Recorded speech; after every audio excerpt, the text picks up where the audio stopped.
Bal Khan is a British-Pakistani boxer and currently the WBA World Light Welterweight Champion. Khan successfully defended his title for the third time against WBA interim champion Marcus Maidana on the 11th of December 2010 in Las Vegas. The much-anticipated fight of Khan versus Maidana certainly lived up to the hype, full of action, drama, blood, guts and glory. We spoke to Khan on his return to the UK about the fight and life as a boxer. Hey Amir, thanks very much for joining us. Well done, congratulations on your recent win. Talk us through it. You know, the bruises have gone down a little bit. Yeah, I noticed you got a little still cut on the lip. Still a little cut on the lip and stuff. But I heal quite quick. I'm quite lucky that way. A lot of fights take like a couple of weeks to heal up, but me in a couple of days I'm back to normal again. Back to normal. So it's an amazing fight. Yeah, I absolutely enjoyed it, loved it. What was going through your mind at the 10th round? At the 10th round, it's funny you said that because, when I was in the fight, I was fine. I never thought I was losing it, or I never thought I was hurt or anything. I was just, I knew that I got caught with a good shot and he was going to rush at me, so I had to step back, and that's when I got caught a little bit more. But I knew that I was in a position where I had to keep on moving, because this guy, when you catch someone in a fight, you want to try knocking him out. And he thought I was hurt. But then when you watch it on TV, I watched the TV copy and I was like, wow, man, I never once thought I was in that much trouble till when I saw it on TV and stuff. But the guy was strong. He's got a lot of credit from me, and we knew he was going to be in a tough fight regardless. We knew this guy was tough, and we had to just think about everything and be smart about it. In 2008, Amir Khan was said to be lacking a decent chin after being knocked out in a bout with Colombian Brit Prescott. Khan has come back strongly and answered his critics by winning the World Light Welterweight Championship and successfully retaining the title. I've been a pro for since the age of 18, and I've only been down 4 times in my whole boxing career. And they're like, oh, you can't take a shot. I got hit by the biggest guy in the division, and the gloves he was wearing was so hard as well. I was wearing different gloves to him because hand problems and stuff, so I didn't really want to wear the hard ones because I didn't want the shock on my hands.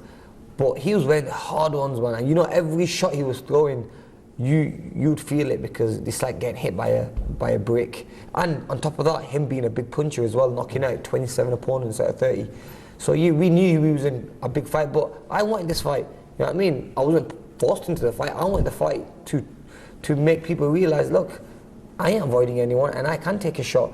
And now, I took the guy's best shot, not only once but a few times. In the 10th round, you see it. I took more than one clean shot, and I was fine. I still come back strong towards the end, and I won the fight. So all those critics out there, I'm sure put a stop to them. And what do they say now about Amir Khan? I'm still the world champion, and those who doubted me, they can. I'm sure it's like a slap in their face again. So definitely, yeah, you definitely silenced your critics. Yeah. So you lost that fight against Prescott, probably a low moment in your career. Talk us through that. What happened, and how did you pick yourself up and make yourself a better fighter? I lost one fight, and I think it was just not focusing. It was the month of Ramadan, fighting in there. I think that's one thing you shouldn't do, fighting in Ramadan. And the training camp wasn't going smooth or anything. I think that in a way was a blessing in disguise, because, it happened so quick in the fight. It happened like in the first round, and it happened so quick. And, I think God showed me that, look, you need to take things more serious in boxing and in your career if you want to be the best. And on top of that, not to fight in Ramadan. Following his defeat to Prescott, Khan sacked his trainer, Jurg Rubio, and replaced him with Freddie Roach. That totally made me change as a fighter. It's made me move England, go to America and train in Los Angeles, focus, be more disciplined, be more hungry, and be more professional. And that's what I am now. And now you see me fight people who are like 10 times better than the guy who beat me, Prescott. I'm beating them up. My last 3 opponents have been miles better than Prescott. Since the fight I lost, the guy who beat me has lost 2 fights himself.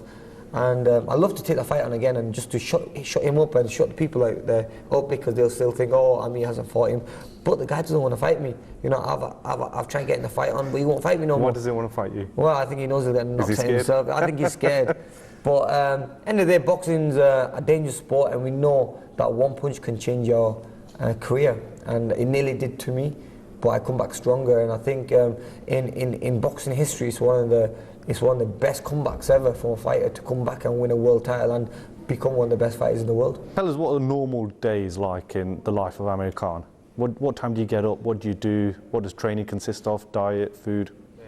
Training's not the best, you know. You have to wake up in the morning like 5 a.m, go for a run, come back home, have your breakfast. You have to diet, eat the right food. I don't really go out much there because I don't know anyone there. I'm on my own. My family sometimes fly over, see me. My friend flies over, my brother flies over. But to be honest with you, it's training camp. I'm there for 10 weeks, focusing, training, eating, sleeping at the right time, and just focusing on what I need to do. And when the fight time comes, I'm nice and focused and mind's clear, no distractions. And maybe that's the reason I've got so far, because I'm hard worker and I'm a focused fighter now. I'm more professional now about this game than I've ever been, and that's why I think God's been so good, so kind, that He's given me so much success. And I just want to thank Him, because this sport is a very tough sport. Absolutely. And one fight could change your career, and one punch can change your career. But that's not happened, and I've only bounced back from it stronger. Khan's parents have supported him since the beginning of his career and inspired him to strive for success. My mum used to see me fight, but she doesn't really like to see me fight now. Now the fights are getting tougher. There's a lot of blood involved and stuff, and a lot of cuts. And she stays in the hotel. She just prays for me like all mothers. She waits for me till I get back or till the fight's finished. She comes to the arena and sees me in the changing rooms. But my father, he's never missed a fight since the age of 8. Well, since the age of 11 when I started to compete. He's been there, because I started boxing at the age of 8, and he's never took a day off. Always takes me to the gym, spends time with me, and it's great to have a father support. A father who supports you like that, because boxing is a sport where when you're on your own. It's an individual sport. It's a lonely sport. So it's great to have a great family around you. My uncle's always with me in training camps, and we build that good relationship up. So you've got a good support network around you. Oh, so you need that, you mentioned when you started, like 8, 9 years old, you started fighting. How did you get into boxing? So it's not a choice that a lot of young Asian kids would think. They're probably being forced into accountancy or engineering. That's it, man. How did boxing come into it? I think boxing come into it because when I was young, I was very hyperactive, full of energy, and like most kids, full of energy and naughty and stuff, never in one place. So my dad said, look, to burn this kid's energy, we better sort him out, put him into a sport or something. So they took me to boxing at a gym, which was not too far from where we lived. And since then I loved it, I never looked back. And I've always trained hard, and boxing taught me so much discipline. People might think boxing is a violent sport, which I agree, it looks like a violent sport, but it gives you so much discipline.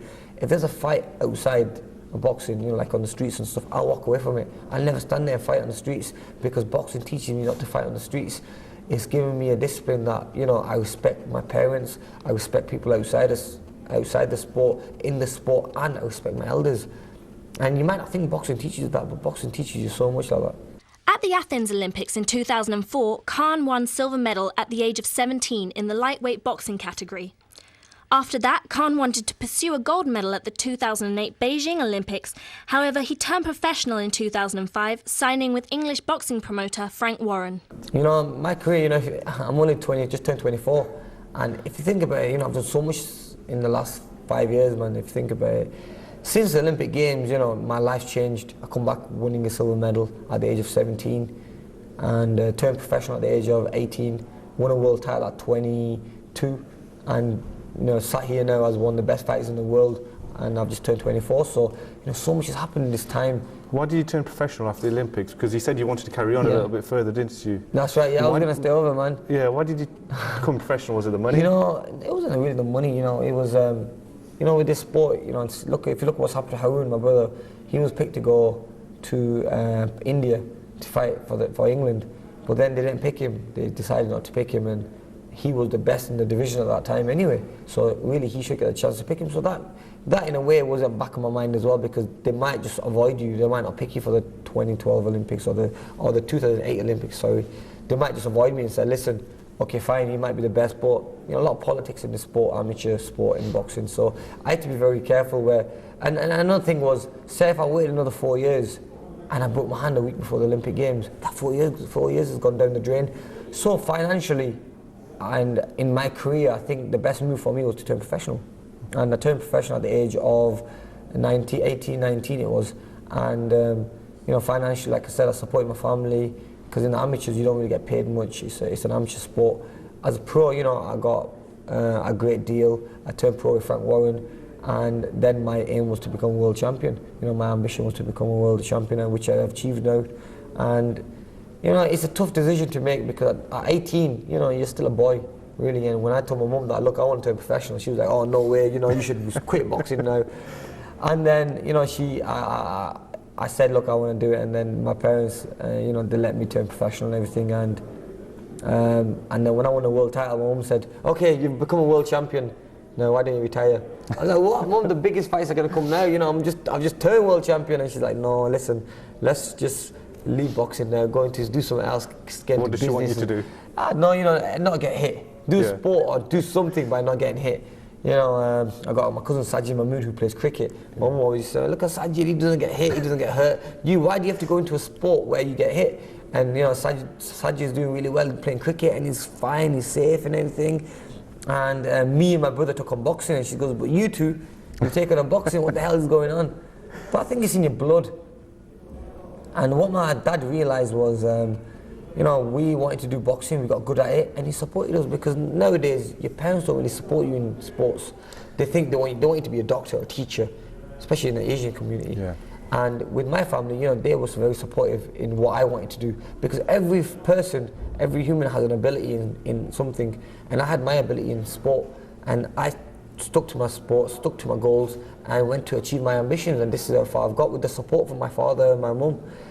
But I think that's the message I'd like to send across to the world. And there's a lot of Asians out there who are great cricket players, football players, great boxers, but they never get the chance because their parents don't support them. But if they did, maybe there'll be a lot more sportsmen and women in the world. Yeah, totally agree. There's a big influence. So look at even Lewis Hamilton, his father, the support he's given him, Exactly. as you just mentioned. And then my father supported me since the age of 8, and then you got Sajid Mahmood, his father supported him, and he was one of the first Pakistani cricketers from England to represent England. And you know, same thing with Haroon now. Haroon he's representing Pakistan in the Commonwealth Games in India. He represented England as well a few times. So it's the support from your family. If you're getting your support from your parents, then you can go all the way. Khan has got a massive following in the UK and around the world. His hardcore fans travel the globe to watch him fight. Khan wants to bring his next fight to the UK so that more of his British fans can see him compete. You know, I get a lot of support from all over the world now. I think my sport's building up and getting bigger and bigger wherever I go. I've got the Khan's army, they follow me all over the world. I've got the Khan's crew, I've got so many different What about gangs. the English supporters? But the English supporters have been brilliant with me. You know, wherever I fight, they travel, they come to see me fight. I can fight anywhere in England and I can sell at the arenas. You know, it could be as big as it can be. I'll sell at the arenas. The English supporters are brilliant. You know, they have passion in boxing, they love boxing and they love sport. They love winners, that's what they love. And they love Amir Khan because, you know, Amir Khan's a winner and he's got a good style, he's got a good personality, good attitude in sport, and that's the reason they love me. And I think now, coming after this fight in Vegas, I think I want my next fight to be in England. Yeah. So I don't want the UK fans to spend their money, travel and stuff. I want to put the fight where they want the fight, which is England.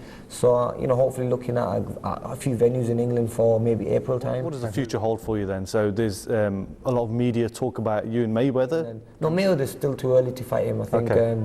You know, I'm still 24. I think I've got a little bit more experience. I want to hit my peak before I fight someone like Mayweather because, you know, he's on top of his game. And why should I fight someone on top of his game when I'm not on top of my game? And Mayweather is pound for pound best fighter in the world. So I want to hit the top first and then fight the best, like pound for pound fighter. And the Mayweather fight, I think, would happen maybe in the next 12 months. I think that could happen. And by that time, I'll have more experience. I'll be more stronger. I'll be more mature. And I think it'll be an ideal fight. But there's some great fights for me out there. You know, I train Manny Pacquiao, I spar with him a lot. That fight will never happen. People keep asking me about that question. What about you and Manny Pacquiao?